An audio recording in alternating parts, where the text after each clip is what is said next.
Buenas noches, mi nombre es Javier Leonor de la clase de Ingeniería de Software 2. Mi número de cuenta es 6884-1267 de la sección 745, ¿verdad? Con el ingeniero Vinicio Alemán. Hoy, 12 de diciembre de 2024, estaré apoyando, ¿verdad? Con el proyecto que es el webinar. Estaremos hablando de diferentes temas, ¿verdad? Estaremos hablando sobre las buenas prácticas de desarrollo. Estaremos hablando sobre código limpio, TDD, Solid, integración continua y más. Es un placer y nada más solo pasar a, ¿verdad? A agradecer a mis compañeros que están conectados, ya estamos listos. Voy a proceder a compartir la presentación. Solo un segundito.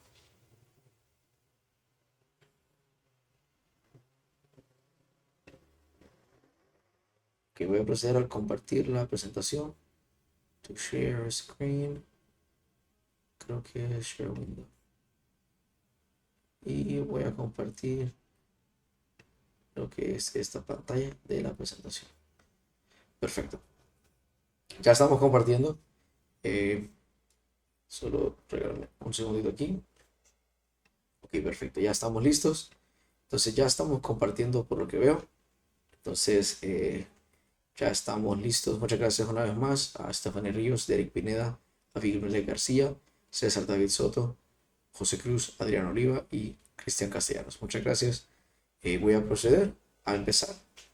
Entonces solo quería empezar, ¿verdad? Haciéndoles saber, como bien sabemos, las buenas prácticas de desarrollo como código limpio, TDD, SOLID e iteración continua son muy importantes. Ahora, para dar inicio a esto, eh, queremos empezar diciendo que las buenas prácticas, ¿cuáles son nuestros objetivos? Disculpen. El objetivo general es presentar buenas prácticas para escribir código limpio, aplicar principios SOLID, integrar TDD y conocer herramientas de calidad continua. Entender la importancia del código limpio. ¿A qué nos referimos? Explorar cómo el código bien estructurado reduce costos de mantenimiento y mejora la colaboración. También conoceremos y aplicaremos los principios de SOLID, facilitando diseños, orientando objetos sostenibles y mantenibles. Comprenderemos lo que es el flujo de TDD y crear pruebas unitarias, integrando el enfoque Test First en los proyectos para asegurar, disculpe, para asegurar calidad. Exploraremos lo que son las herramientas como Jenkins, Git y SonarQube, ¿verdad? Como sabemos, utilizaremos el flujo de desarrollo mediante eh, la integración continua y análisis de calidad. Empecemos. La introducción a código limpio. Clean Code, como también se le suele llamar código limpio. El código legible y mantenible es un código claro que permite que cualquier desarrollador lo entienda y lo extienda con la facilidad. El beneficio es que el menor costo de mantenimiento, ya que se reducen los recursos y tiempo invertidos en resolver problemas relacionados con el diseño.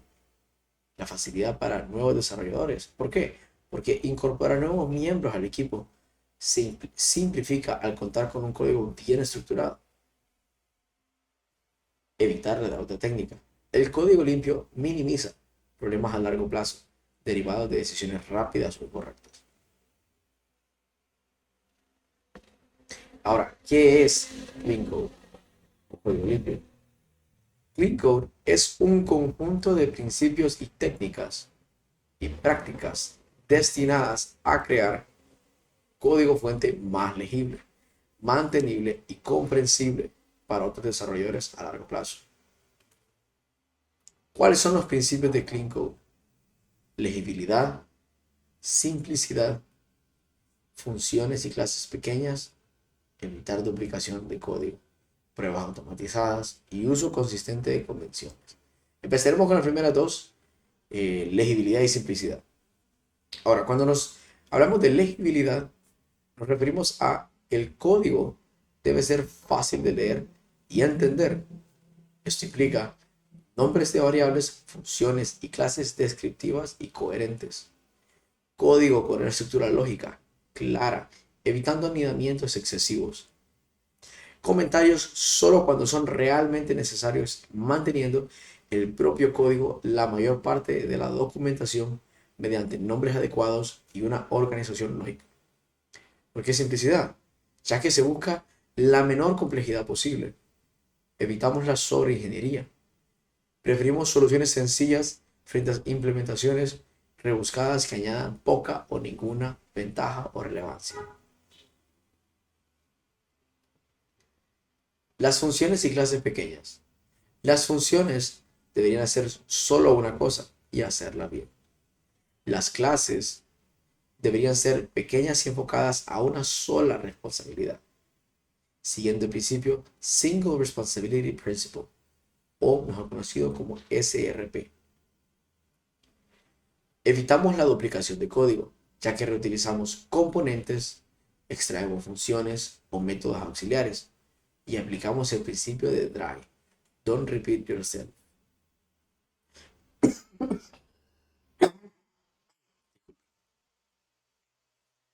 Tenemos lo que son las pruebas automatizadas o el testing. Un código limpio va de la mano con un buen conjunto de pruebas unitarias que respaldan su correctitud y facilitan el cambio. Pruebas claras y legibles que expliquen por sí mismas lo que hacen. Uso consistente de convenciones, ya que seguimos estándares y guías de estilo, ya sea naming conventions, formatos de indentación, etc. Esto ayuda a que todos los integrantes del equipo entiendan el código de manera uniforme.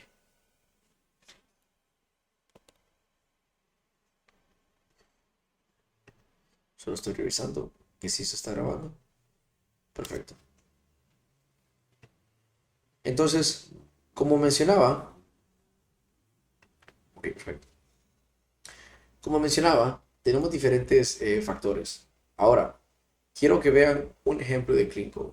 Más adelante vamos a explicar el mismo. Solo quiero que primero entiendan o vayan viendo cómo es que se hacen los cambios en Clean Code. ¿Qué es un código sucio y qué es un código ya estructurado limpio, verdad? Entonces procederemos a ver este video. Es un ejercicio de clase que se realizó, una tarea, yo la realicé. Entonces vamos a discutirla, pero primero quiero que la vean.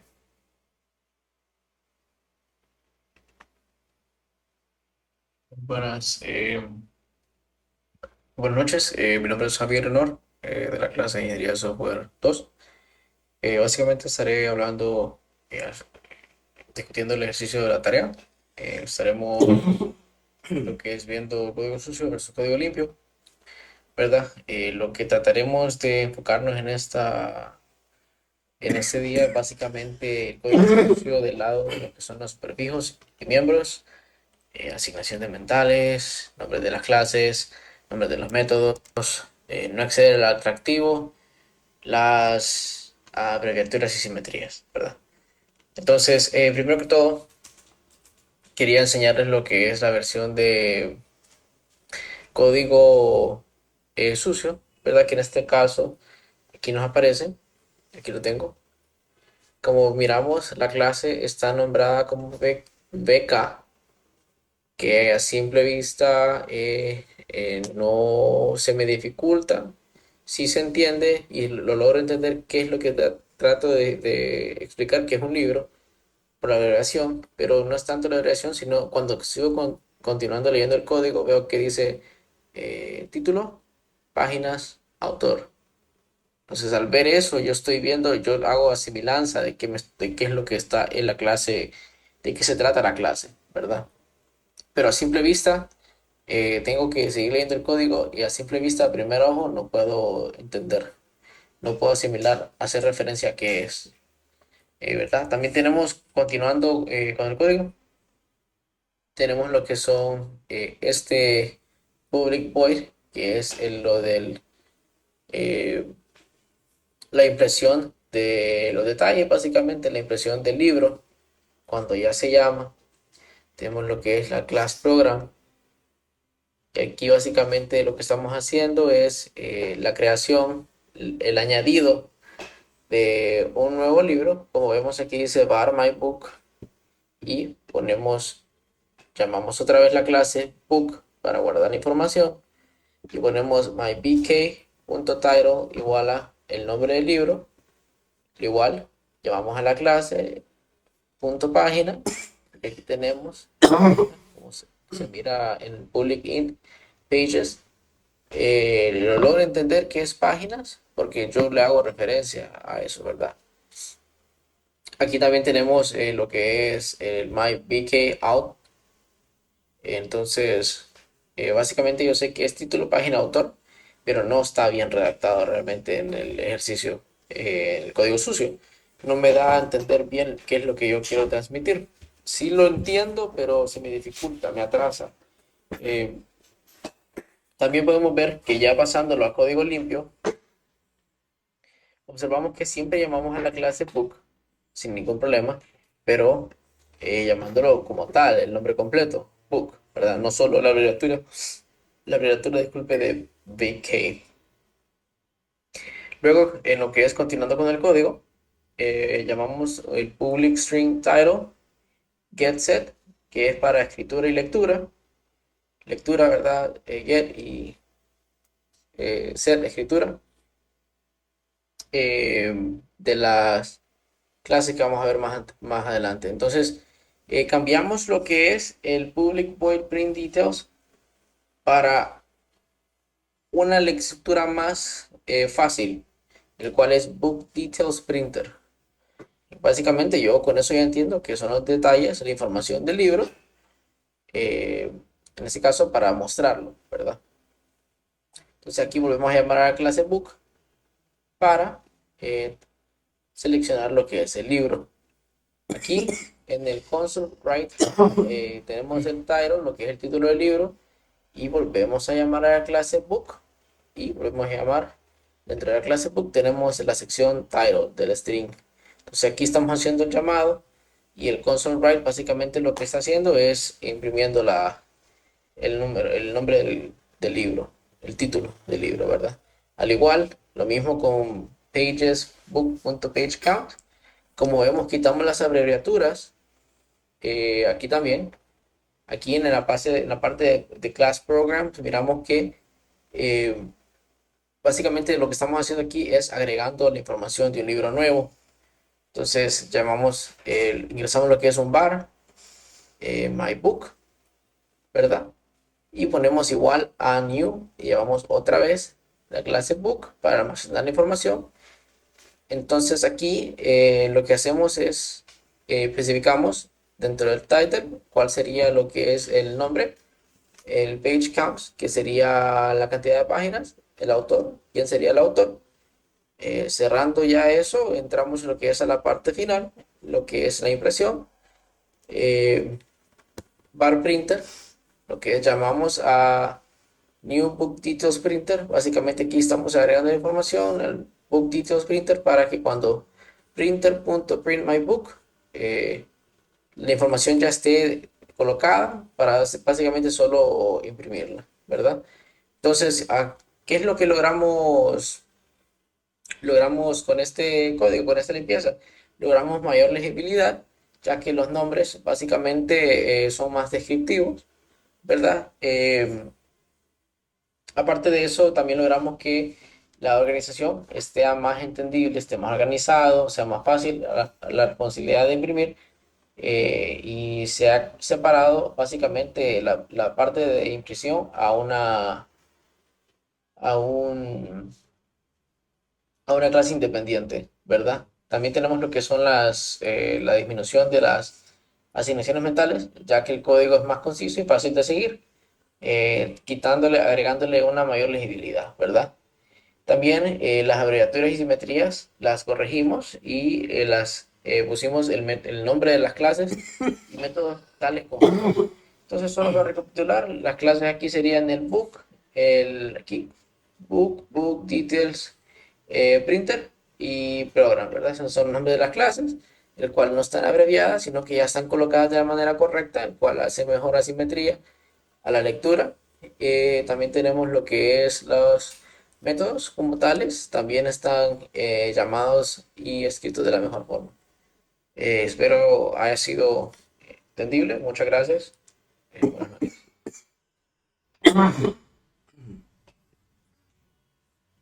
Perfecto. El nombre Ok. de las clases. No sé si miran aquí, quiero volver a explicar un poco, solo para que entendamos qué en sí, qué valores son los que consideramos código sucio. Si miramos esta clase aquí, BK, como mencioné al principio en el video, yo al leer BK sin leer lo demás, asumamos que lo demás no está. Desde public string hasta class program no hay nada. Al yo leer class BK, yo puedo interpretar que es otra cosa. Vaya, un ejemplo, me voy a ir bien lejos, pero solo de fines demostrativos que BK puede ser un Burger King, digamos, un programa de un Burger King. Vaya, la clase Burger King. Ahora, ¿por qué está abreviado? Eh, Básicamente, yo siento que esto es costumbre. Se nos ha inculcado esto desde que se empieza la carrera. Personalmente, así fue. Hasta que se me instrujo de eso, ¿verdad? Se me explicó mediante la clase. Básicamente lo que hacemos es simplificar, ¿verdad? Tratar de no llenar tanto y tratar de acortar lo más posible que podamos el código. Y es entendible, es lo que es. Así es como se empieza. Uno viene con malas prácticas desde el principio. Eso es lo que pasa. Por eso es el motivo de este webinar. Entonces, ¿qué pasa? Si nos fijamos aquí, como mencionaba, yo sé que es una clase BK. No sé qué es libro. Hasta que seguimos leyendo el código y vemos que dice Public String Title. Ahora, pongámonos a pensar. Un Burger King no va a tener un title. Un Burger King no va a tener páginas. Un Burger King no va a tener un autor. Disculpen. Un, un Burger King no va a tener páginas, título y autor, ¿verdad?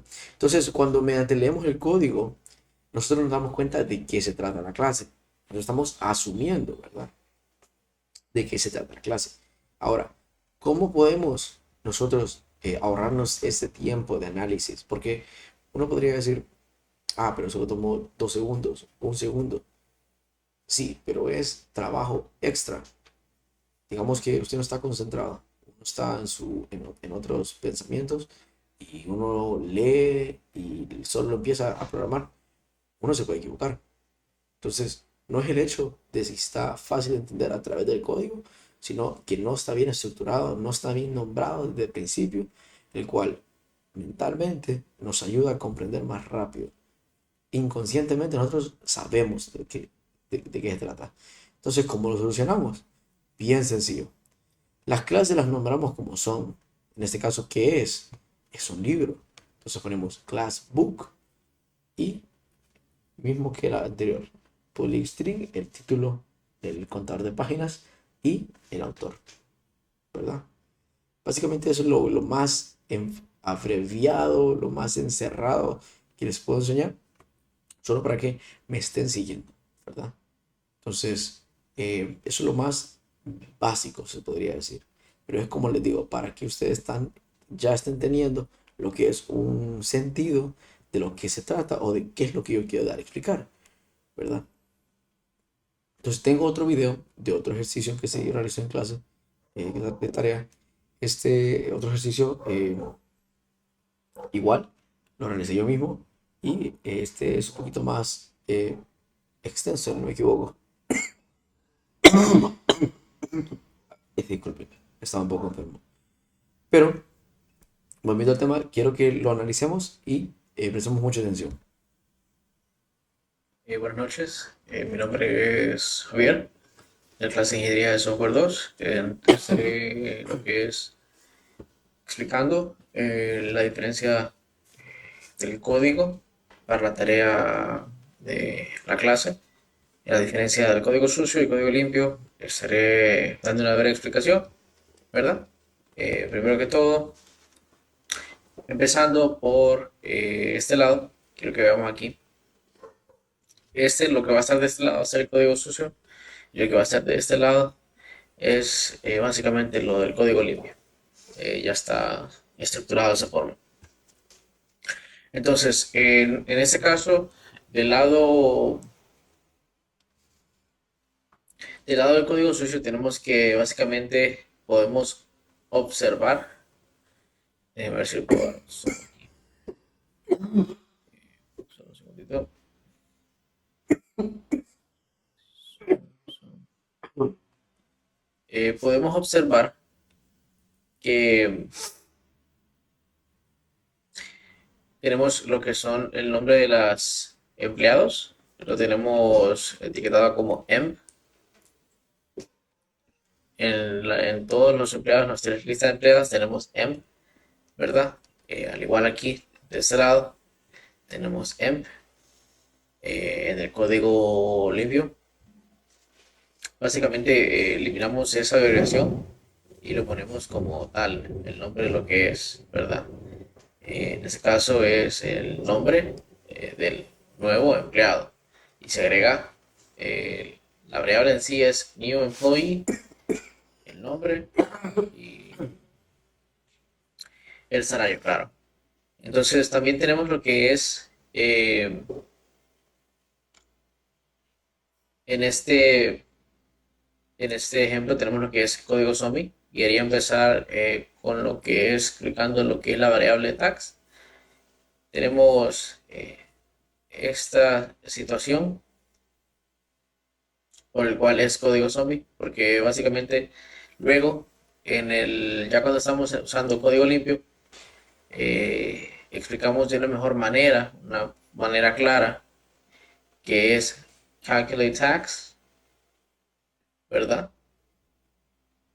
El cual aquí se hace de una manera bien, no poco entendible. Si no estuviese explicada acá, yo no sabría a simple vista, me costaría entender que es cálculo de impuestos. Aquí, en vez de hacer el IR, para lo que es el cálculo de impuestos, básicamente se utiliza con el llamando lo que es el salario del empleado, ¿verdad? Y eso lo que hace es simplificar el código, ¿verdad? Aquí especificamos también lo que es el cálculo, los cálculos del impuesto. En vez de que sea así de esta forma, con estos if, como mencionaba anteriormente, simplemente se hace lo que es un segmento aparte de cálculo de impuestos, donde se describe lo que es la baja tasa de impuestos, la alta tasa de impuestos y lo que es el salario base, ¿correcto? Entonces, al eliminar lo que es esto del impuesto de aquí, tenemos básicamente código zombie, es código innecesario, ¿correcto? Eh, Luego tenemos lo que es código autodocumentado. Como mencionaba, el uso de las variables EMP al principio, básicamente eso no es descriptivo y lo mejoramos aquí, de este lado, básicamente con un código autodocumentado, en el cual se utilizan nombres claros, estructuras que hacen que el código se explique por sí solo, ¿verdad? Luego tenemos lo que es los nombres que revelan su intención también. Eh,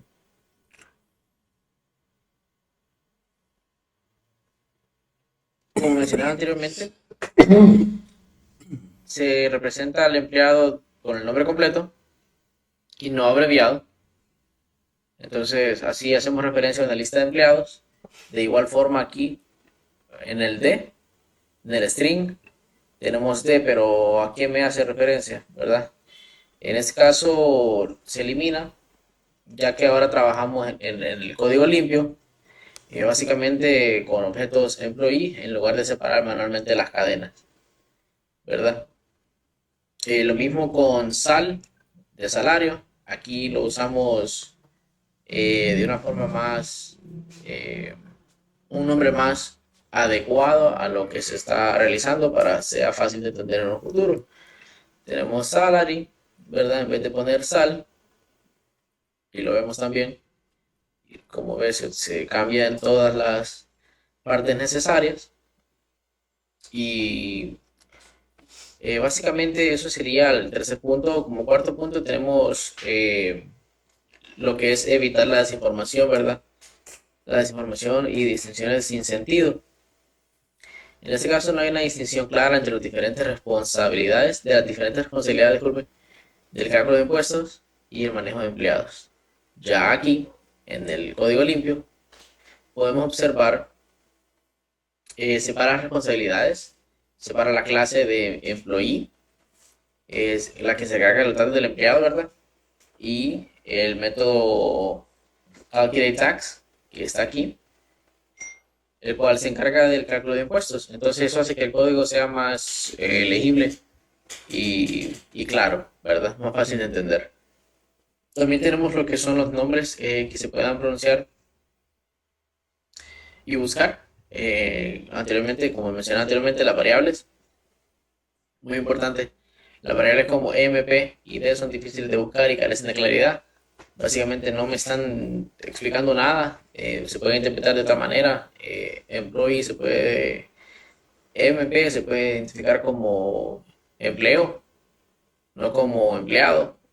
Entonces, no agrega una distinción o una claridad en base a qué se está realizando el código, ¿verdad? Y eso puede crear confusiones para los futuros eh, empleados y básicamente eso sería aplicar los principios de Clean Code.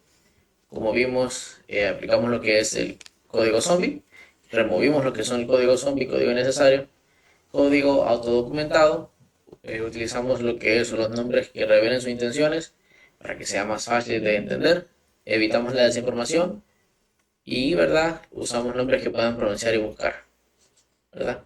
Para que se haga más fácil la búsqueda de los mismos. Eso sería de mi parte. Muchas gracias, ingeniero. Tenga una excelente noche. Ok, perfecto. Solo déjame ver.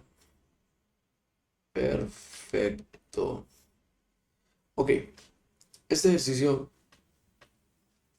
es similar, si se podría decir, al anterior.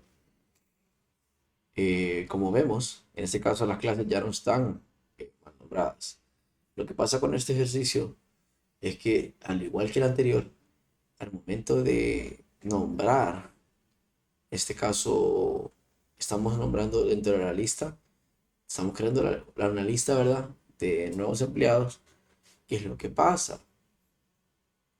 Tenemos emp.add. Como mencioné en el video, a simple vista se puede confundir por empleo y no empleado. Entonces estaríamos agregando un empleo a Jorge, que va a ganar 1000. ¿Me entienden? Entonces no hay una claridad, no hay una eh, legibilidad automática. No sé cómo explicarles. Nuestro cerebro tiene que pensar, dudar si es empleado o es empleo, ¿verdad? Entonces, lo que hicimos aquí, básicamente para corregir ese error, fue especificar, nombrar correctamente qué es el nuevo empleado, una lista de empleados, ¿verdad? Aquí, como ven, tampoco. Lista EMP. ¿Y qué es MP? Entonces, la lista de empleados, creamos una nueva lista de nuevos empleados que se llama Jorge, con un salario de 1000 empiras. Es más entendible, ¿verdad? Entonces, básicamente quería que vieran esa parte. Entonces, vamos a proseguir con la presentación. Entonces, solo un segundito. Ok, perfecto. La aplicación a diferentes paradigmas y tecnologías no se limita a la programación orientada a objetos. Los principios de la legibilidad, simplicidad y cohesión aplican también a la programación funcional, scripts, infraestructura como código o cualquier otro paradigma, ¿verdad? Cada stack tecnológico puede tener sus propios patrones y convenciones, Pero la idea central de Clean Code sigue siendo la misma. Mantener el código entendible, ¿verdad? Mantener el código entendible y fácil de modificar. Ahora, ¿qué viene con esto? Nosotros tenemos unos beneficios a largo plazo con esto. ¿A qué me refiero? Uno, menor costo de mantenimiento, ya que un código limpio se puede modificar y extender con menos esfuerzo, reduciendo el costo total a lo largo de la vida del producto. Es decir, vaya, un ejemplo, en una iteración de sprints, digamos que se está agarrando el código de un programa que tenía anteriormente y se había determinado que iba a tomar 6 puntos de historia. Ahora, 6 puntos de historia, ¿por qué? Vaya, dan sus motivos, no vamos a entrar al detalle de eso, solo es un ejemplo. Pero a lo que quiero llegar es, ya dentro de esos 6 puntos de historia, que se va a tratar el sprint, eh, ellos, los programadores, al ver que agarraron un botón o agarraron una sección del código de otra aplicación, vieron que no estaba con Clean Code aplicado. ¿Qué es lo que pasa? Vienen los delays, vienen retrasos, ¿verdad? Eh, Toma más tiempo comprender, entonces se alarga el costo, porque también es un costo, ¿verdad? Ya tiene tiempos estipulados, ya todo está estructurado, entonces el pasarse del tiempo, el tomar más tiempo de lo que ya se había establecido o permitido o estructurado, eh, llega a lo que es a impactar económicamente en el costo total en este caso a los stakeholders, ¿verdad? Al dueño del producto. Ahora, mayor satisfacción del equipo.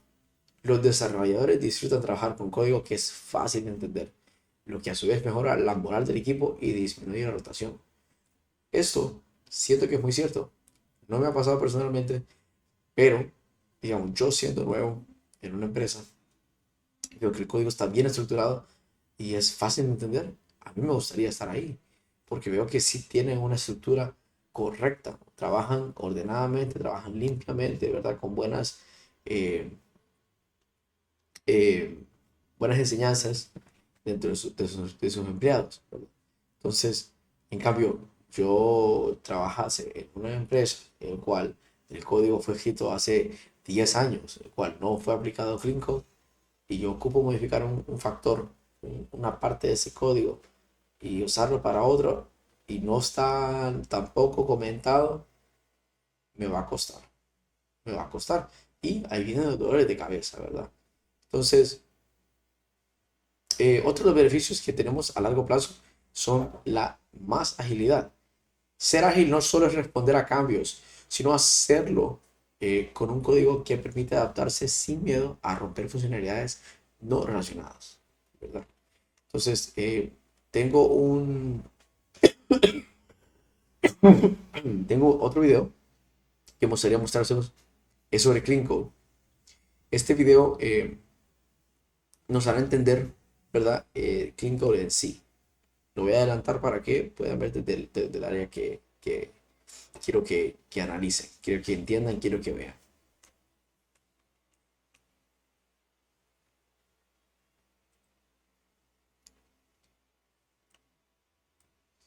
Un segundito. Si eres programador o programadora, seguramente que conozcas Clean Code, un libro de...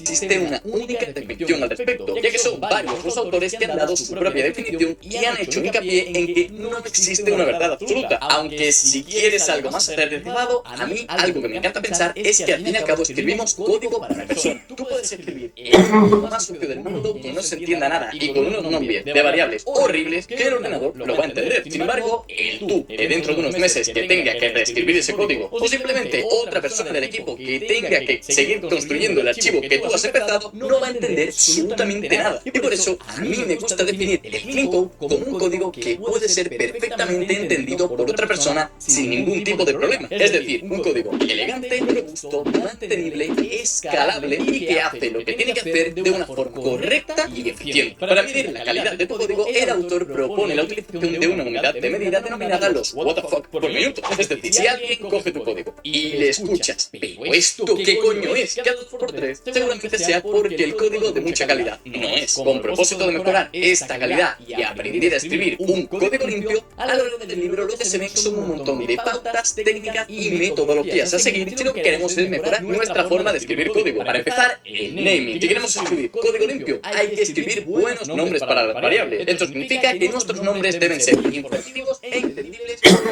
y ya, si queremos hacerlo mejor de lo mejor, que sean fáciles de buscar. A su vez, debemos utilizar siempre un mismo patrón y estilo en nuestra escritura. Es decir, si vamos a utilizar camel case, utilizar camel case por todo el archivo. Y si vamos a tener funciones que se denominen create, que siempre sean create lo que sea, y que no en algunos sitios sean create y en otros sean make. Por parte de las funciones, estas deberían ser pequeñas, como mucho de 20 o 30 líneas, y respetando siempre el principio de responsabilidad única. Una función debe hacer una cosa. Por este motivo, hay que tener muy en cuenta los niveles de indentación. Cada función debería tener como mucho 1 o 2 niveles de indentación, y no más. Y por supuesto, deberían tener nombre descriptivo. Además, si hablamos de argumentos, cuantos más argumentos tenga una función, más difícil va a ser esta de controlar, por lo que deberían de tener 1, 2 o, en casos excepcionales, 3 argumentos. Respecto a los comentarios, no podemos intentar suplir un mal código que no es autoexplicativo con muchos comentarios, porque el código debe ser autoexplicativo. Así que realmente los comentarios no son necesarios en casi todas las ocasiones. Por lo general, con los comentarios lo que suele ocurrir es que nos olvidamos de ello, por lo que en muchas ocasiones dan información redundante, dan información obsoleta o directamente no sirven para nada y lo único que hacen es meter ruido dentro del código. Sin embargo, sí que podemos utilizarlos para escribir copyright, para escribir to-do y cosas que no queremos que se nos olviden para cuando terminemos esa funcionalidad, o para informarte algo que no puede transmitirse directamente en el código, como por ejemplo el formato de fechas que estamos utilizando. Y una frase que me encanta: no uses un comentario cuando puedes utilizar una variable o una función. El formato dice que un buen formateo de código hará que aumente su legibilidad, con lo que se reducirán los errores y los bugs y por tanto será un código de mayor calidad. Actualmente existen un montón de herramientas automatizadas que te permiten hacer esto de manera automática, como por ejemplo Slim o la extensión de VS Code Press. El manejo de errores de lenguajes de programación nos brindan con herramientas para el manejo de errores, como los bloques try, catch, final. Así que deberíamos utilizarlo siempre que sea posible en vez de hacer simplemente return. Y a su vez, separar el manejo de errores de la lógica de negocio de tu aplicación, ya que son dos cosas diferentes. Y por supuesto, también debemos de intentar, siempre que sea posible, no realizar ninguna práctica en nuestro código que pueda dar lugar a errores, como pasar un null a alguna función o directamente que nuestra función devuelva un null. Con las clases, dos cosas muy simples. La primera, que deben ser pequeñas, al igual que las funciones, y la segunda, que debe de respetar el principio de responsabilidad única. Y es que toda clase debe tener únicamente una razón para cambiar. Y el último capítulo de este libro habla sobre los smell y la heurística. En este se habla un poco de lo que son los code smell, y es que son pequeñas cosas que se pueden ver en tu código y que ya va oliendo de que va a tener unas carencias en algunos aspectos,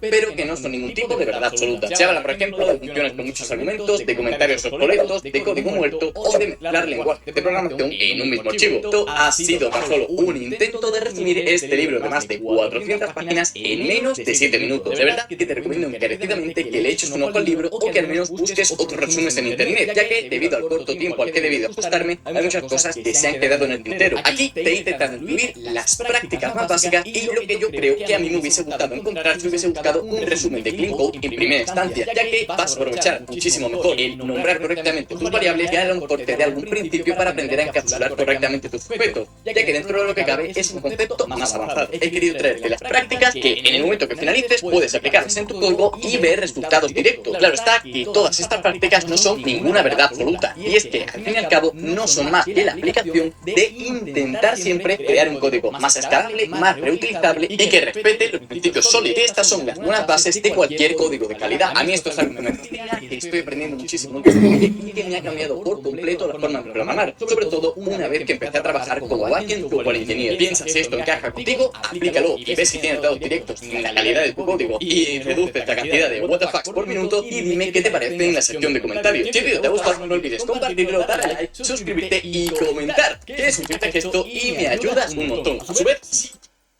Perfecto, muchas gracias. Entonces, siento que el código es bien entendible.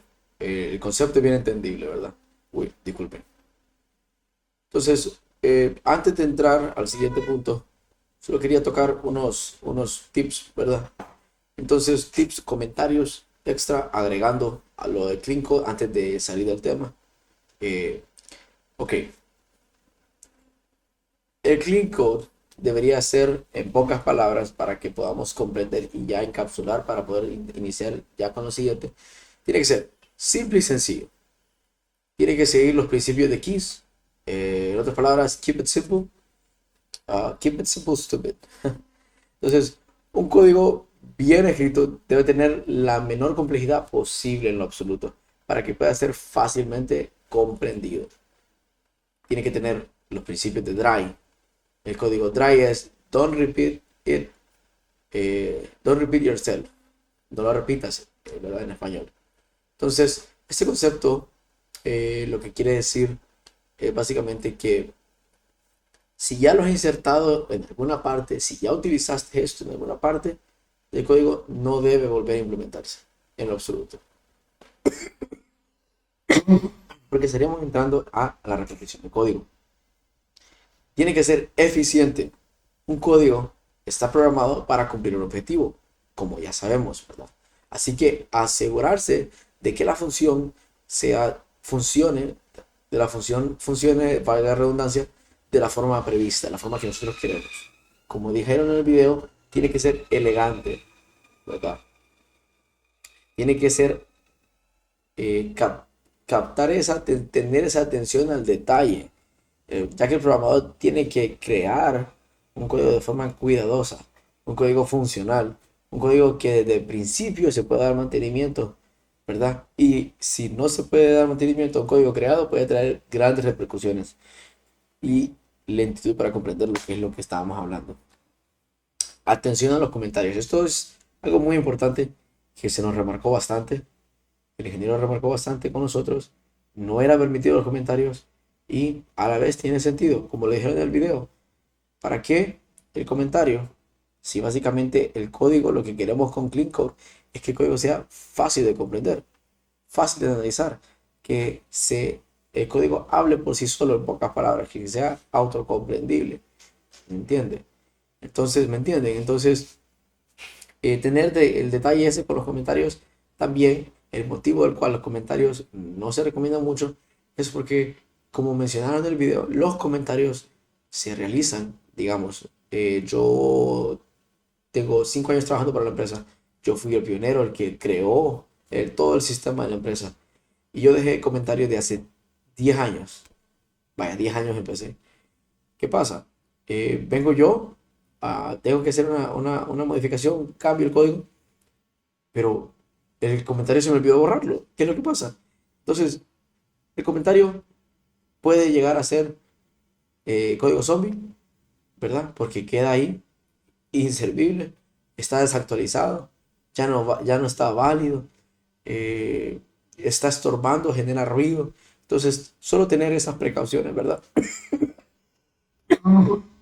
Tener en cuenta lo que son los comentarios, ¿verdad? Entonces, ¿cómo escribimos un buen código? ¿Cómo escribimos un clean code? En pocas palabras, buenos nombres de clases. El nombramiento de los métodos tiene que ser perfecto. Tiene que haber TDD, que ya vamos a hablar más adelante. Básicamente, las buenas costumbres no ocupan comentarios, en pocas palabras. Entonces, vamos a continuar. Eso es lo que quería hacerles saber, ¿verdad? Entonces vamos a continuar con la presentación. Entonces,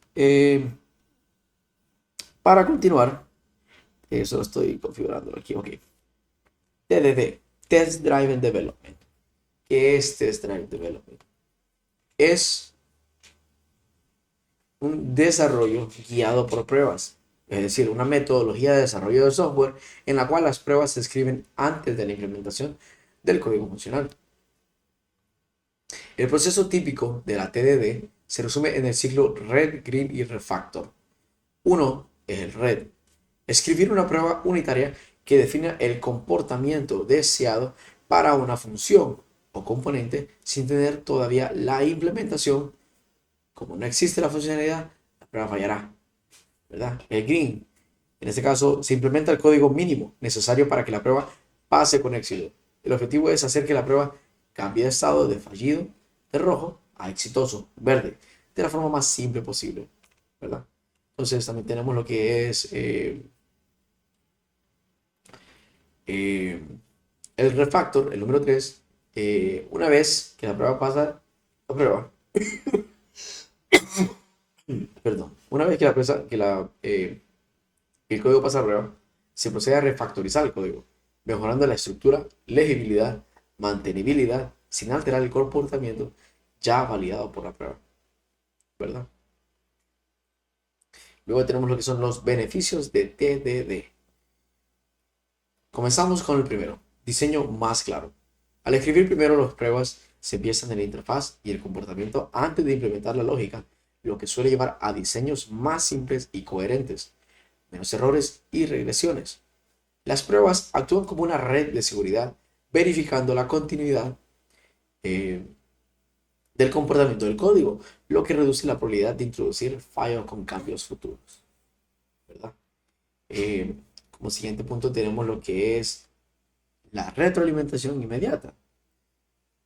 El ciclo rápido de prueba de implementación, refactorización, permite detectar y corregir problemas al momento, antes de que se vuelvan más complejos y costosos de resolver. Confianza en el código. Con una suite de prueba sólida, los desarrolladores pueden refactorizar y extender el código con mayor seguridad, ¿verdad? Ya que las pruebas aseguran la funcionalidad existente. Ahora, unit testing, las pruebas unitarias. ¿Qué es unit testing? Las pruebas unitarias son un tipo de prueba de software donde se verifica el comportamiento de la unidad más pequeña, testeable de código, generalmente una función, método o clase individual, de forma aislada del resto del sistema, un entorno ya estructurado. Características: el aislamiento. Cada test se centra en una pequeña parte del código, una función o un método, y si es necesario, se aísla de dependencias externas mediante mocks o stubs. Rápidas de ejecutar. Al ser muy pequeñas y focalizadas, las pruebas unitarias corren muy rápidamente, lo que permite integrarlas fácilmente en el flujo de desarrollo, ¿verdad? Es decir, una ejecución continua durante la codificación. Como siguiente característica tenemos que la detección temprana de errores. Las pruebas unitarias facilitan la detección de defectos en etapas tempranas del desarrollo, cuando es más barato y sencillo corregirlos. La documentación viva. Una buena batería de pruebas unitarias puede servir como documentación de la funcionalidad, ya que muestran cómo debe usarse el código y qué resultados se debe esperar o se deben dar. La relación entre el TDD y unit testing viene a que las pruebas unitarias son la base para implementar el TDD, ya que son las pruebas que se crean primero y guían el desarrollo. No todas las pruebas unitarias se originan a partir del TDD. Es posible escribir pruebas unitarias después de implementar el código. Sin embargo, la práctica recomendada en TDD es escribirla antes. Este es un ejemplo de TDD en el unit testing. Como podemos ver, disculpe. Como podemos ver, tenemos aquí lo que es una calculadora que hace un importe de suma, ¿verdad? Entonces, ahora, ¿qué es en sí lo que queremos implementar es una función básicamente de suma que devuelva la suma de dos números. El proceso de TDD sería escribir una prueba antes de la implementación. Creamos lo que es un archivo de pruebas, por ejemplo, test calculadora, ¿verdad? Creamos un archivo de prueba test calculadora, .py, porque eso está en Python. Esta es la prueba unitaria que asume la existencia de la función sumar, ¿verdad? De la calculadora. Entonces asumimos que la calculadora es donde se definirá sumar, hacemos el testeo, esperamos que la suma de 2 por más 3 sea 5, ¿verdad? Como aún no la hemos implementado, la función sumar hace que esta prueba falle. Por ejemplo, pueda que la calculadora que tenemos aquí ni siquiera exista o no tenga la función definida al ejecutar el Python test. Obtendremos básicamente el error, lo que confirma que está en el estado rojo. Ahora, para pasar a la siguiente fase, que habíamos dicho que es la verde, implementamos el código mínimo para pasar la prueba. Básicamente creamos la función necesaria de la suma para que se pueda pasar la prueba y pasar al siguiente factor. Entonces, al volver a ejecutar la prueba debería pasar con éxito, ¿verdad? Como bien sabemos. Y por último, básicamente realizamos la refactorización. Refactar, en este caso, perdón. Refactar en este caso el código. Entonces, sin embargo, esos casos más complejos podríamos reorganizar el código, ¿verdad? Cambiar nombres de variables para mayor claridad, separar la lógica de funciones más pequeñas sin alterar la funcionalidad. Entonces, aquí tenemos un ciclo completo. El ciclo de error, de prueba, el código rojo. Se pasa al verde una vez se crea el código necesario y pasamos a refactorizar, que básicamente es optimizar la aplicación sin quitar funcionalidades, pero simplificando el código o estructurándolo de una mejor forma. Entonces, pasando al siguiente punto, tenemos el SOLID. ¿Qué es SOLID? SOLID es un acrónimo que engloba 5 principios clave de diseño en el desarrollo de software orientado a objetos. Solo me regalan un segundo, estoy confirmando de que sigo grabando. Sí, sigo grabando sin ningún problema. Perfecto.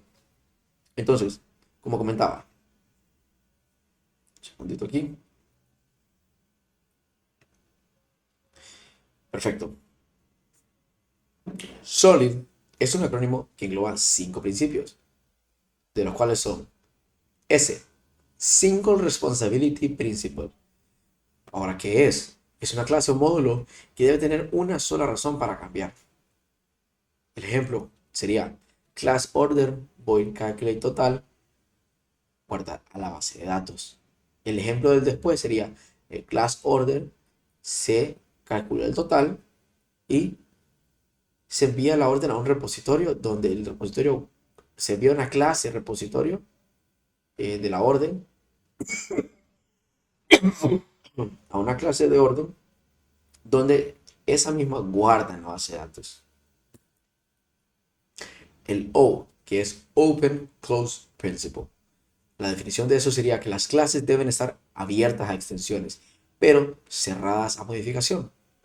El beneficio de esto es que evita la modificación directa del código existente, ¿verdad? Y un ejemplo de esto sería el uso de interfaces de herencia para extender funcionalidades del código sin alterar la base, ¿verdad? Luego tenemos lo que es el Least Scope Substitution Principle, que en este caso es una subclase que debe ser reemplazada a una superclase sin alterar su comportamiento, ¿verdad? Entonces el ejemplo de esto de una forma incorrecta sería que un square reemplazando un rectangle donde el comportamiento del set width afecta a la altura inesperadamente, ¿verdad? Entonces el ejemplo correcto sería un diseño donde el cuadrado y el rectángulo tienen comportamientos independientes, no están dentro de un mismo, por decirlo, en un mismo, ¿cómo se le llama? En un mismo cuadro. No me acuerdo el término ahorita, la verdad, estoy un poco nervioso, pero no sé si me entiendo, ¿verdad? Que sean independientes, basados en una interfaz común. Tenemos lo que es la Interface Segregation Principle, que es el principio de segregación de interfaces. La definición de esto es usar interfaces pequeñas y específicas en vez de generales y extensas. El beneficio de esto es que evita que las clases implementen métodos que no necesitan. Ejemplo, separar una interfaz grande en varias pequeñas más específicas. Por último, tenemos lo que es la Dependency Inversion Principle. Entonces, el principio de inversión de dependencias, en pocas palabras, en español. Entonces, tenemos que depender de abstracciones y no de implementaciones. ¿Cuál es el beneficio de esto? Facilita el testeo, la modificación de componentes internos y, como por ejemplo, tenemos el uso de interfaces o inyecciones de dependencias en lugar de dependencias directas, ¿verdad? Como podemos ver, básicamente es bien claro, conciso, la información que se está brindando. Ahora, ¿cuáles son los beneficios de aplicar Solid? Si nos preguntamos nosotros. Mantenibilidad. El código se hace más fácil de entender, modificar y extender, lo que reduce el costo de mantenimiento, como se ha mencionado anteriormente. La reusabilidad. Al estar las clases y módulos mejor definidos y descoplados, es más sencillo reutilizarlos en diferentes contextos. La escalabilidad facilita agregar nuevas características sin romper el código ya existente, garantizando un crecimiento sostenible del sistema. Pruebas más sencillas, ya que el código es más modular y con dependencias invertidas. Es más fácil aislar y probar, lo que lleva a una mayor calidad y confiabilidad del software. Tengo un video explicatorio pequeño del Solid para que podamos expandir lo que estamos adquiriendo aquí, para que podamos tener otra forma, otra perspectiva, otro conocimiento, otra información que nos puede servir, nos puede dar mucha ayuda.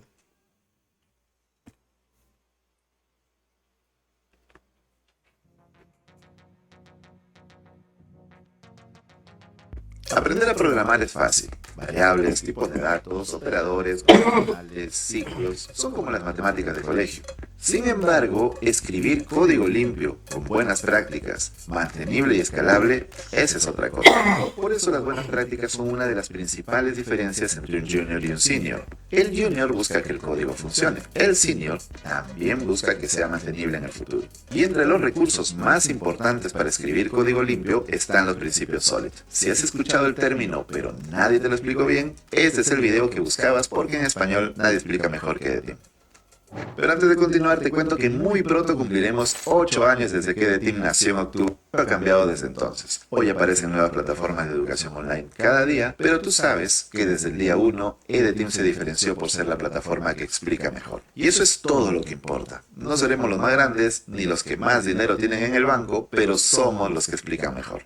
Así que únete a las celebraciones por nuestro mes de aniversario que comienzan este lunes 2 de octubre. Habrá muchas sorpresas, regalos y también tu momento de romper la alcancía para entender los principios SOLID necesitamos algunos conceptos previos. Y el más importante es la programación orientada a objetos. Este es el paradigma de programación más utilizado y empezó en los años 70 y se ha extendido a casi todos los lenguajes. Este paradigma utiliza objetos que se comunican entre ellos para representar a las entidades del programa. Por ejemplo, en The Team los usuarios, cursos, suscripciones premium y profesores son objetos. Los objetos tienen atributos, que son también llamados propiedades, que son sus características, y métodos, que son sus funciones. Por ejemplo, como atributos un usuario tiene su nombre y su correo, y como métodos, información o comprar una suscripción premium. Si quieres entender más a fondo la programación orientada a objetos, tenemos la mejor explicación en español que puedes ver en este video aquí en YouTube. Y si quieres ir más allá, tenemos un curso completamente gratis que incluye certificado. El link está en la descripción.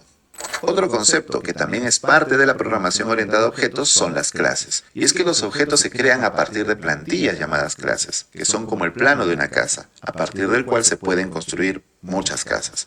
Por ejemplo, podríamos tener una clase superhéroe que tenga los métodos volar y superfuerza. Y a partir de esa clase crear cada superhéroe, que sería un objeto. La creación de un objeto a partir de una clase se llama instanciación, y cada objeto es una instancia de la clase.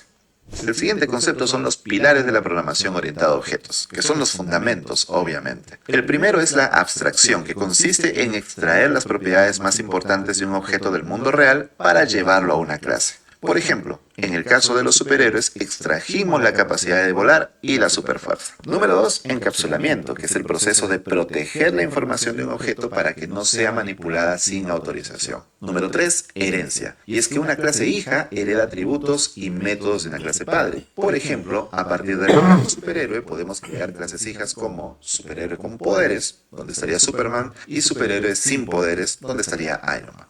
Y número 4, polimorfismo, que significa que objetos de clases diferentes pueden tener el mismo comportamiento, o sea, los mismos métodos, pero implementarlos de diferentes maneras. Por ejemplo, Superman y Iron Man pueden volar, pero de formas muy diferentes.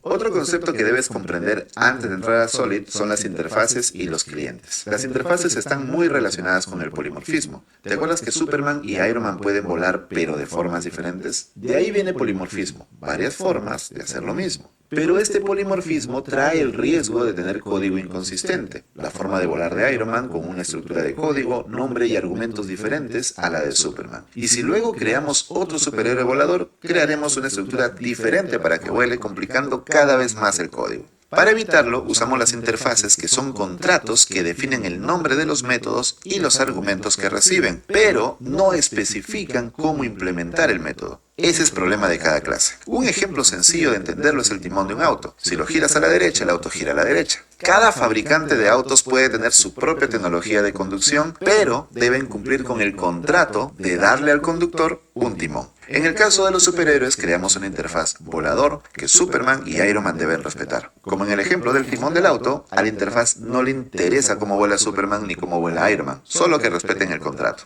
Por último, tenemos el concepto de clientes, que son partes del programa que interactúan o utilizan clases o interfaces. En el ejemplo del auto, el conductor sería el cliente de la interfaz timón. Y en nuestro ejemplo de superhéroes voladores, las clases superhéroe con poderes y superhéroe sin poderes son clientes de la interfaz volador, mientras que Superman y Iron Man son clientes de la clase superhéroe con poderes y superhéroe sin poderes, respectivamente.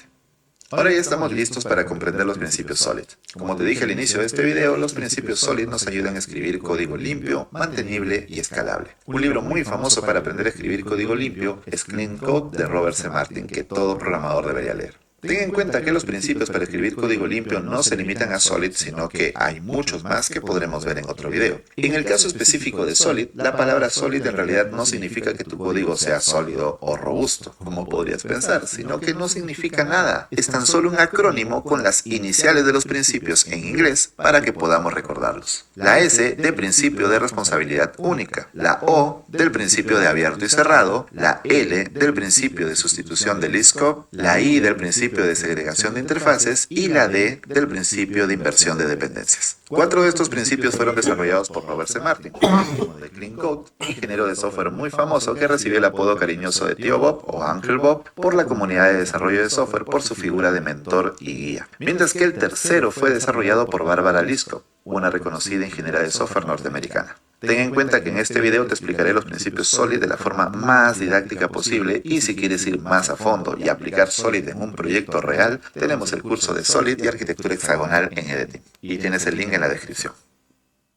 Empecemos por el principio de responsabilidad única, que dice que una clase debe tener una única responsabilidad, es decir, una única función, y por ende dicha clase debe tener una sola razón para ser modificada. Supongamos que tenemos una clase superhéroe. Como sabes, los superhéroes tienen habilidades y características muy diferentes, así que podríamos pensar en una clase de este tipo, en la que agregamos métodos como volar, que es una habilidad que tienen casi todos los superhéroes, pero no todos, luego trepar paredes, que solo la tiene Spider-Man, luego lanzar fuego, y así. Esta clase está haciendo demasiadas cosas y tiene demasiadas razones para cambiar, lo que va a originar problemas cuando el código crezca. La manera de resolver este problema es que la clase superhéroe tenga una sola función. Por ejemplo, realizar superhabilidades, y que las habilidades individuales sean delegadas a otras clases. ¿Y cómo hago para traerme las habilidades que están en las otras clases? Eso lo veremos en un momento.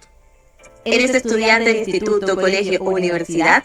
Postula a una beca en ed.team y a una beca y estudia en Edlink con 50% de descuento. Es tu momento de comprobar porque en español nadie explica mejor que Edlink. Seguimos con el principio O de abierto cerrado. Este principio está muy relacionado con el anterior porque dice que una clase debe estar cerrada para su modificación, pero abierta para su extensión. Es decir, que si quieres agregar nuevas funcionalidades a la clase, no deberías cambiar el código porque podría romper cosas, sino extender esas funcionalidades desde afuera. Usemos el ejemplo anterior. Tenemos la clase superhéroe como método realizar superhabilidades. A partir de esa clase instanciamos el objeto Superman. Pero ¿cuál es la principal habilidad de Superman? Volar. Entonces agregamos volar a la clase superhéroe. ¿No? No, porque eso violaría el principio de abierto cerrado. La forma correcta sería tener una interfaz superhabilidad y diferentes clases para cada habilidad. Así cada habilidad debe cumplir el contrato de la interfaz y cada vez que creamos un nuevo superhéroe le asignamos sus habilidades. Vamos al principio L de sustitución del list-scope. Este principio dice que si tenemos clases padre y clases hijas, es decir, herencia, las instancias de las clases hijas y las instancias de las clases padres deben poderse intercambiar sin producir resultados inesperados. Por ejemplo, si tenemos la clase superhéroe volador, que hereda de la clase superhéroe, los objetos instanciados a partir de esas dos clases deberían también ser superhéroes, obvio. Así que pueden intercambiarse. Entonces, supongamos que de superhéroe instancio a Iron Man y de superhéroe volador a Superman. Ambos podrían intercambiarse sin problemas. Los dos son superhéroes y los dos vuelan. Sencillo. Ahora supongamos que en la subclase superhéroe volador agrego una restricción que dice que solo puede volar con sus superpoderes. En ese caso, Iron Man, que vuela con un traje, no cumpliría con esa restricción y los objetos ya no serían intercambiables y habríamos roto con el principio. Esto quiere decir que debemos evitar agregar restricciones o cambiar el comportamiento de los métodos determinados en una clase para no tener luego comportamientos inesperados en la aplicación. El siguiente es el principio I o de segregación de interfaces. Este principio nos dice que los clientes no deben verse obligados a depender de interfaces que no utilizan. Es decir, que un cliente solo debe conocer los métodos que va a utilizar. Volvamos al ejemplo de la clase superhéroe. Por el principio de responsabilidad única sabemos que no debemos meter todas las habilidades ahí, sino crear una interfaz. Entonces creamos la interfaz habilidades del superhéroe y agregamos habilidades como volar, trepar muros, lanzar fuego, etc. Esto parece una buena idea, pero supongamos que creamos a Superman a partir de la clase superhéroe. Según este diseño, Superman treparía muros y lanzaría fuego, y sabemos que no es así. Por lo tanto, hemos roto el principio de segregación de interfaces. Lo que podemos hacer es tener una clase superhéroe con todos los métodos y propiedades comunes a los superhéroes. Luego, con herencia, creamos clases hijas para cada tipo de superhéroe. Como cada tipo de superhéroe tiene habilidades diferentes, creamos interfaces específicas para cada habilidad. Entonces el superhéroe trepamuros tiene superfuerza y trepar muros, y el superhéroe volador puede volar y también tiene superfuerza. Ahora sí hemos segregado las interfaces y podemos instanciar superhéroes específicos que tendrán sus superpoderes específicos. Ahora Superman ya no trepa muros. Y llegamos al último de los principios, la D de inversión de dependencias. Este principio dice que las clases de alto nivel no deben depender de las de bajo nivel, sino que ambas deben depender de abstracciones, y que los detalles deben depender de las abstracciones.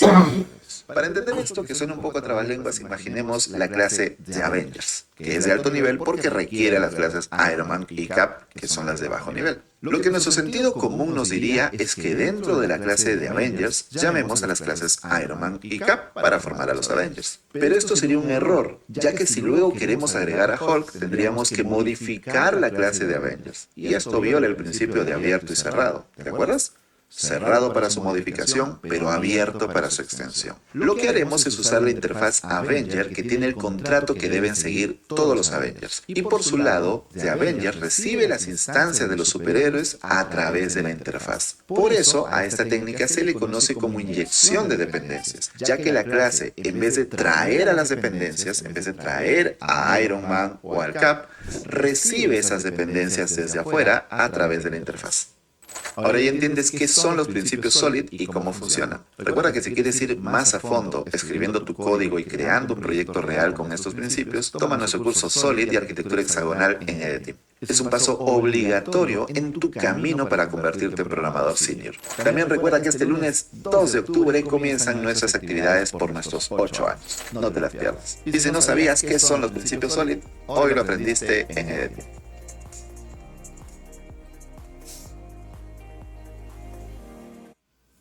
Perfecto. Eh, Perfecto. Entonces, como estaba mencionando anteriormente, que el video más claro, ¿verdad? El que muestra esto. Entonces, continuando con la presentación, sería continuar con Jenkins, con Git y SonarQube. Solo déjenme seguir presentando. Perfecto. Solo voy a comprobar también de que se esté grabando todavía. Sí, todavía se está grabando. Perfecto. Perfecto, entonces, Jenkins.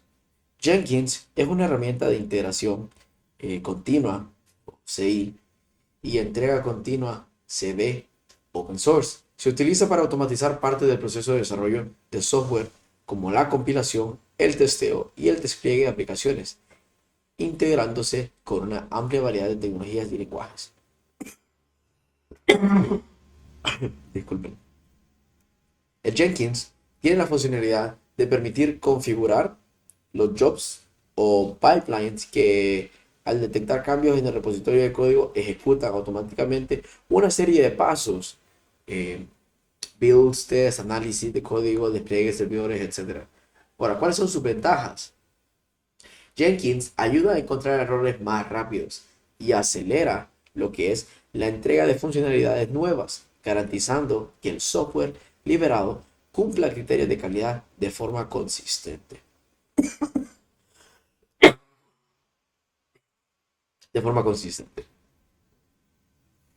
Ahora, Git.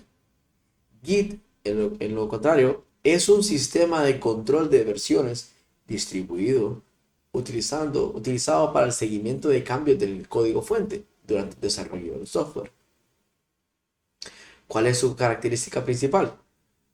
Git permite que múltiples desarrolladores trabajen de forma simultánea en un mismo proyecto, manteniendo un historial detallado de modificaciones, facilitando la fusión de contribuciones y habilitando la recuperación de estados previos del proyecto. ¿Cuál es su ventaja? Git es rápido, soporta flujos de trabajo distribuidos. Cada desarrollador tiene una copia completa del repositorio y su esquema de ramas, branches, que facilita flujos de trabajo ágiles y la experimentación sin riesgo. Un segundito aquí. Tengo un video pequeño de Git para que sea más fácil de comprender. Solo ahorita lo muestro.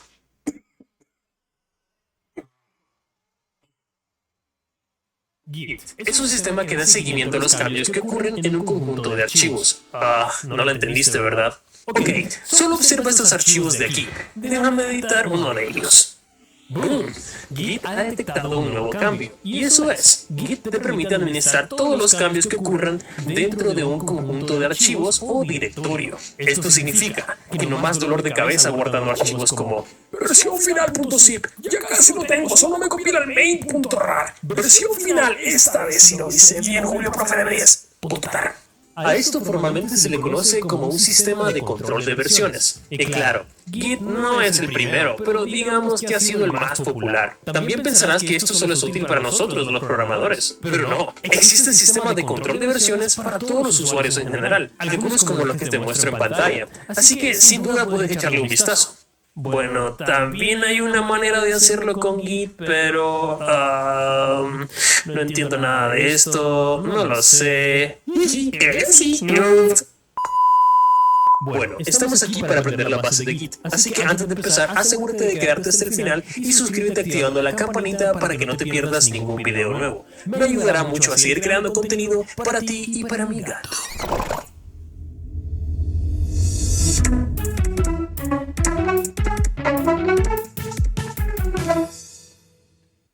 Empezamos por abrir tu editor de texto favorito. El mío es Visual Studio Code, y digamos que tienes tu nuevo proyecto creado en cualquier lenguaje, y queremos empezar a usar Git, así que el primer comando que haremos será git init. Esto creará un repositorio llamado .git y es el encargado de llevar registro de los cambios que sucedan en tus archivos. A medida vayas trabajando en tu código, se crearán commits. Pero, ¿qué son los commits?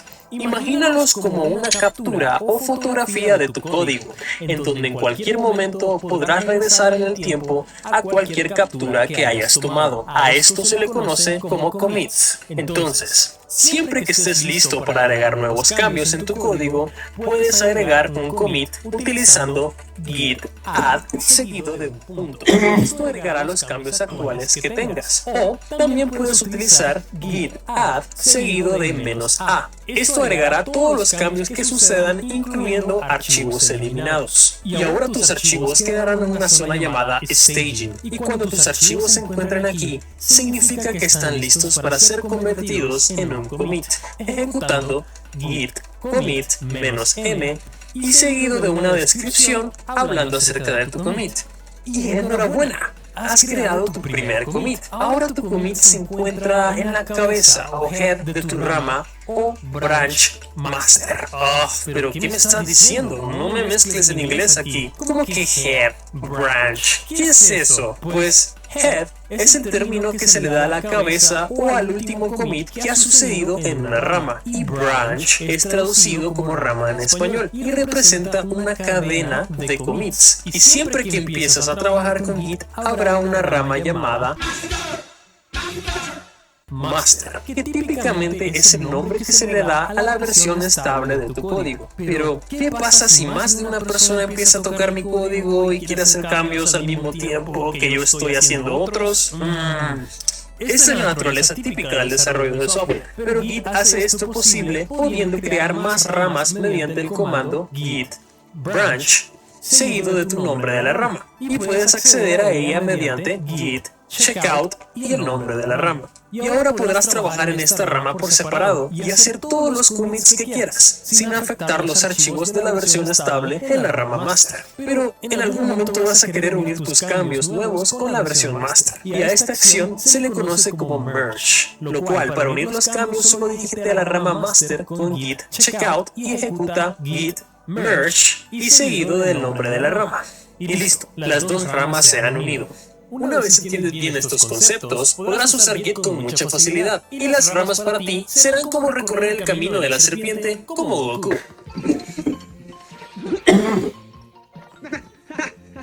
Me siento ligero, muy ligero. Me siento tan ligero como una pluma. No sé que te encuentres con un conflicto, pero eso lo dejaremos para la secuela de este video. Muchas gracias por llegar hasta aquí, dale like si te ha gustado el video y no olvides suscribirte, activar la campana y compartir este video con tus amigos y mascotas. Me puedes seguir en las redes sociales que aparecen en pantalla, y si tienes alguna pregunta al respecto, eres bienvenido a mi Discord. Todos los recursos y links estarán en la descripción. Esto ha sido todo, recuerda cuidarte y lavarte las manos. No hagas que te lo grite. Mi nombre es Kelvin, no sé. Nos vemos hasta la próxima.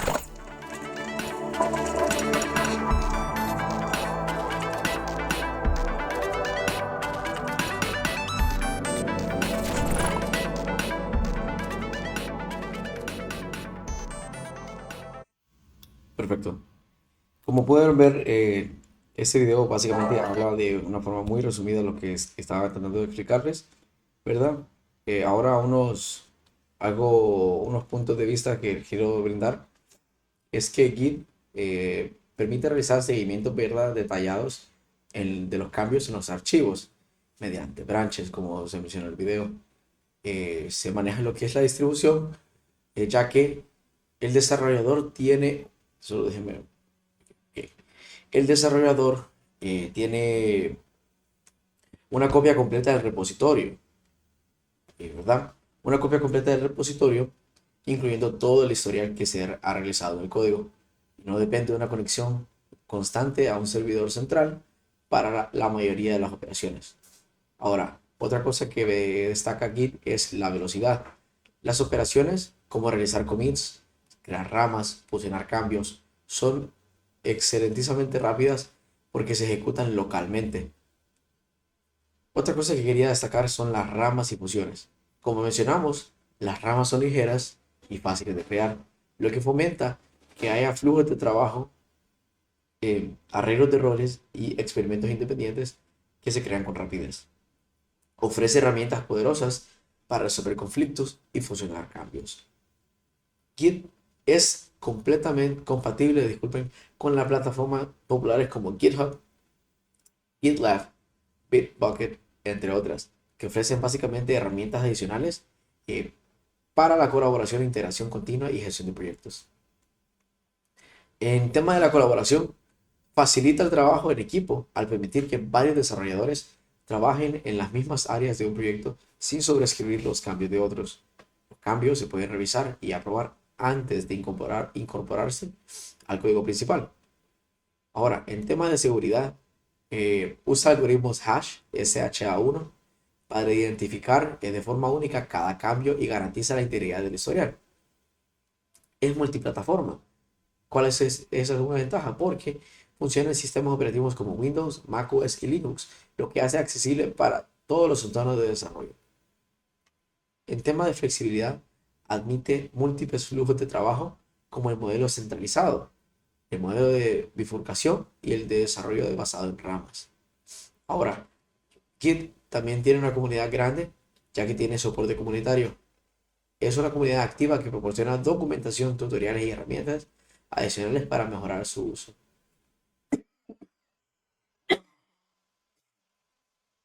Básicamente esas son las ventajas que hace de Git una herramienta esencial para la gestión de proyectos de software, independientemente de su tamaño o complejidad. Entrando al siguiente punto, SonarQube. SonarQube es una plataforma de análisis y calidad del código abierto y extensible. La funcionalidad principal es analizar el código fuente para detectar vulnerabilidades de seguridad, en este caso malos olores o code smells, complejidad excesiva o incumplimiento de convenciones. Sus ventajas es que proporciona reportes, métricas y cuadros de mando continuos sobre la calidad del código, integrándose con herramientas como Jenkins para mostrar resultados tras cada build o cada cambio y ayudando a los equipos a mantener y mejorar la salud del código con el tiempo. Disculpen. Entrando ya a lo que es el último punto, tenemos 5 principales escuelas del software testing. Tenemos 1, la escuela analítica. 2, la escuela estándar. 3, la escuela de calidad. 4, escuela contextual. Y 5, escuela ágil. La escuela analítica hace pruebas basadas en modelos matemáticos y lógicos. Sus características es que hace énfasis en especificaciones precisas, pruebas estructurales como unit testing. Y su área de uso son aplicaciones científicas, disculpen, académicas y entornos regulados, ya sea FDA o sistemas críticos, ¿verdad? FDA nos referimos lo que es al Food and Drug Administration en Estados Unidos. Básicamente también se utiliza, requiere especificaciones muy precisas y detalladas, ya que el tester verifica en sí si el software trabaja de acuerdo a las especificaciones solicitadas. Cualquier cosa fuera de esto no sería el testing, ¿verdad? También tenemos lo que es la escuela estándar, también conocida como Factory School. Busca industrializar el proceso de testing. Todo el proceso debe ser planeado, repetitivo y predecible. Habitualmente se buscan los recursos más económicos para realizar las tareas debido al bajo costo que representan, pero de la misma forma requieren un alto grado de dirección. Es decir, que industrializa el proceso de testing con estándares claros y repetibles. Sus métodos comunes son el uso del modelo en B, cascada, matriz de trazabilidad y certificaciones.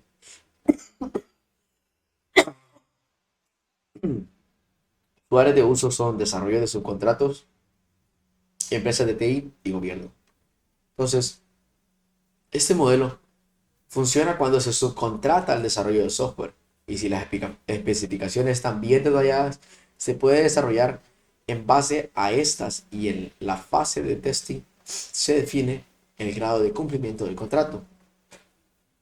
Las implicaciones, como se mencionaba, de esta empresa, disculpe, de esta escuela, es que requieren límites claros en cuanto a la iniciar, a la finalización de pruebas, ya que existe un alto grado de resistencia a las modificaciones de los planes por parte del equipo de management. El principal modelo, como se mencionó, es el modelo B, o metodología de cascada, la waterfall, y en completo con certificaciones como el ISTQB o estándares como el IEEE o mejores prácticas en general. Básicamente con esto podemos entender que se puede encontrar en diferentes tipos de prácticas, principalmente, como se mencionó, en empresas de TI, de tecnología y de gobierno. Los seguidores de esta escuela suelen negar tajantemente la existencia de las demás, probablemente por ser una de las escuelas más extensas. Se puede vivir, morir sin conocer nada más, y solo hay una forma correcta de realizar el testing, que es la de ellos. Las demás escuelas no tienen razón de ser. Como tercera escuela, habíamos mencionado que era la Quality School o escuela de calidad, centrada en los estándares y calidad del proceso más que en las pruebas mismas. El rol del gatekeeper es que la persona que decide si el producto está listo o no para producción. Sus áreas de uso son empresas con certificaciones ISO, ASQ y CMMI. ¿Quiénes practican con esta escuela? Quienes practican con ellas prefieren llamar el proceso de QA en vez de testing.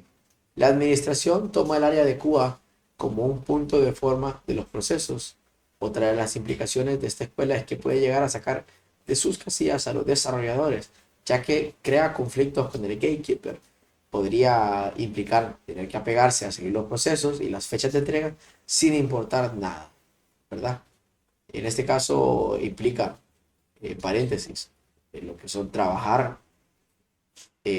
trasnocharse para poder cumplir las métricas y cumplir las metas establecidas para sacar los trabajos y los códigos y los programas en tiempos estipulados.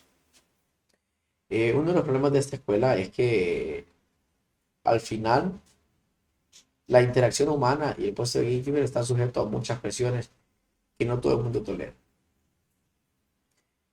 Como cuarta escuela tenemos el Context Driving School, enfocada a la interacción humana y adaptabilidad a contextos y específicos. La documentación y ejecución de dinámica en tiempo real es una de sus pruebas exploratorias y sus áreas de uso podrían ser pruebas en sistemas comerciales, proyectos basados en mercado.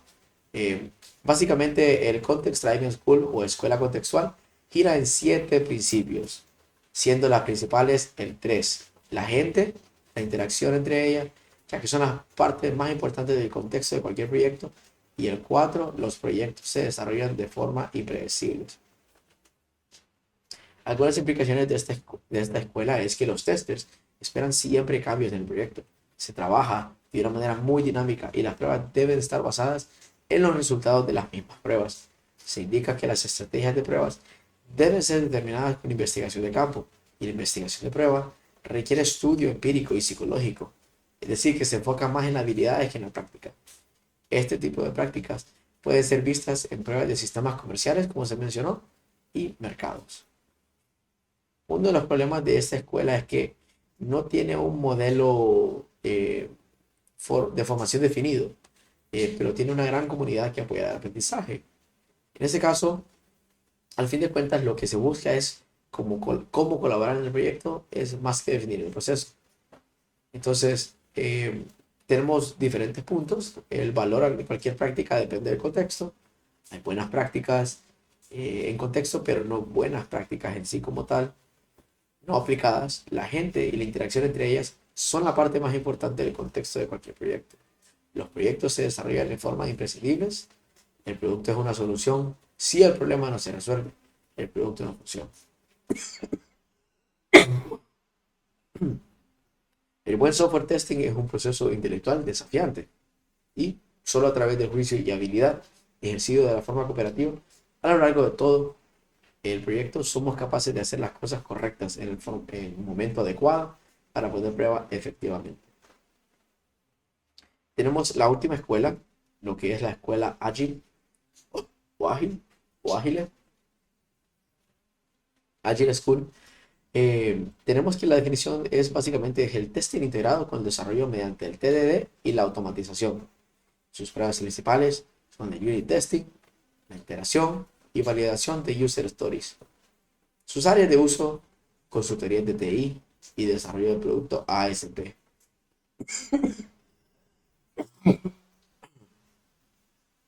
Eh, Con la introducción de las metodologías ágiles, de pronto los equipos se desarrollo típicamente se componen, como que sabemos, de programadores que emplean Test Driven Development o el TDD, basado en pruebas, como técnica para desarrollar, redactando lo que son las primeras pruebas de aceptación y después el código que cumple esta funcionalidad. Es decir, primero se genera el ejemplo de lo que el código debe hacer y después el código en sí se realiza. Está muy enfocado en la automatización de pruebas y el principal objeto es el unit test, utilizado para el desarrollo basado en pruebas. Los desarrolladores son quienes proveen los frameworks de automatización, dada la forma de trabajo del testing exploratorio. Es lentamente apreciado. Entonces podemos observar que la escuela, principalmente en empresas de consultoría de TI y ASP, como se había mencionado. Entonces el hecho de que existan 5 escuelas no implica que seamos parte exclusiva de una de ellas. Solo son categorías que nos permiten tener un mejor enfoque de modelos de trabajo que existen y nos permiten tener un mejor entendimiento y debates al respecto.